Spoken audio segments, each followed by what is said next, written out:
ছোট্ট মেয়ে ও তার বাবা। সন্ধ্যা নেমে এসেছে। রাস্তার লাইটগুলো একে একে জ্বলে উঠছে। মিরাজ দ্রুত হাঁটছিল, আজ অফিস থেকে একটু দেরি হয়ে গেছে। বাসার সামনে এসে দরজার সামনে দাঁড়াতেই 5 বছরের মেয়ে তৃণা দৌড়ে এসে গলা জড়িয়ে ধরল। বাবা, তুমি এত দেরি করলে কেন? মিরাজ মেয়েকে কোলে তুলে নিয়ে হাসল।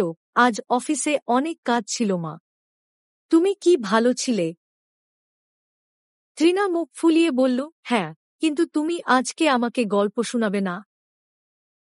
মিরাজ একটু ক্লান্ত ছিল, কিন্তু মেয়ের মুখের দিকে তাকিয়ে বলল, অবশ্যই শোনাব। ড্রয়িং রুমে ঢুকে দেখল রিমি, তার স্ত্রী, কিচেনে কাজ করছে। মিরাজ হালকা ক্লান্ত স্বরে বলল, এক কাপ চা দেবে? রিমি একটু বিরক্তির সুরে বলল, তুমি প্রতিদিন দেরি করছ মিরাজ। তৃণা সারাদিন তোমার জন্য অপেক্ষা করে থাকে। মিরাজ দীর্ঘশ্বাস ফেলল, আমি কি ইচ্ছা করে দেরি করি? অফিসে চাপ এত বেশি। রিমি কিছু বলল না, শুধু এক কাপ চা এনে দিল।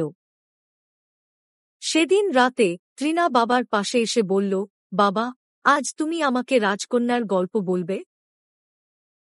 মিরাজ মৃদু হেসে বলল, আজকে আমি তোমাকে একটা ছোট্ট মিথ্যের গল্প বলি, কেমন? তৃণা কৌতূহলী হয়ে গেল, ছোট্ট মিথ্যে? সেটা কি রকম? মিরাজ গল্প শুরু করল। একটা ছোট্ট মেয়ে ছিল, নাম রিয়া। রিয়া তার বাবাকে খুব ভালোবাসত। প্রতিদিন সে বাবার অফিস থেকে ফেরার অপেক্ষা করত। একদিন বাবা দেরি করে বাড়ি এলো। রিয়া জিজ্ঞেস করল, বাবা, তুমি কেন দেরি করো? বাবা হাসি মুখে বলল, আজ তোমার জন্য একটা চকলেট আনতে গিয়েছিলাম। রিয়া খুশি হয়ে বাবাকে জড়িয়ে ধরল। কিন্তু আসলে বাবা ভুলে গিয়েছিল চকলেট আনতে। তৃণা ভ্রু কুঁচকে বলল, বাবা, তাহলে বাবা মিথ্যে বলল? মিরাজ হেসে বলল, হ্যাঁ মা, ছোট্ট একটা মিথ্যে।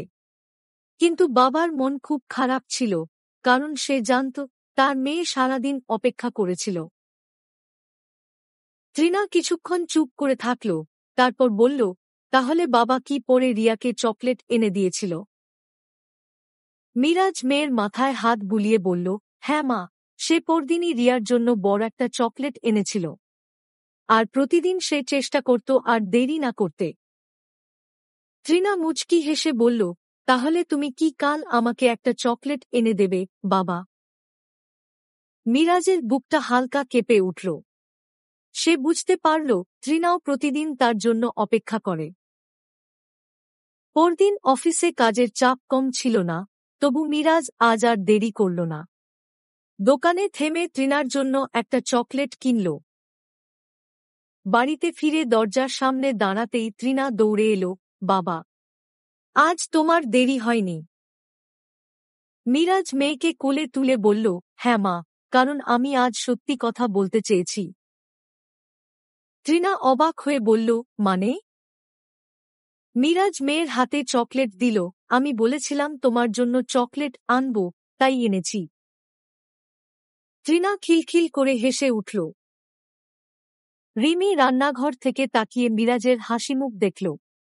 সে হয়তো বুঝতে পারল আজকের চকলেটটা শুধু একটা উপহার নয়, এটা এক ধরনের প্রতিজ্ঞা, একটা ছোট্ট মিথ্যে থেকে সত্যি হয়ে ওঠার গল্প। এই গল্পটি কেমন লাগলো কমেন্ট করে জানান ও পরবর্তী গল্প পেতে আমাদের চ্যানেলটি সাবস্ক্রাইব করুন।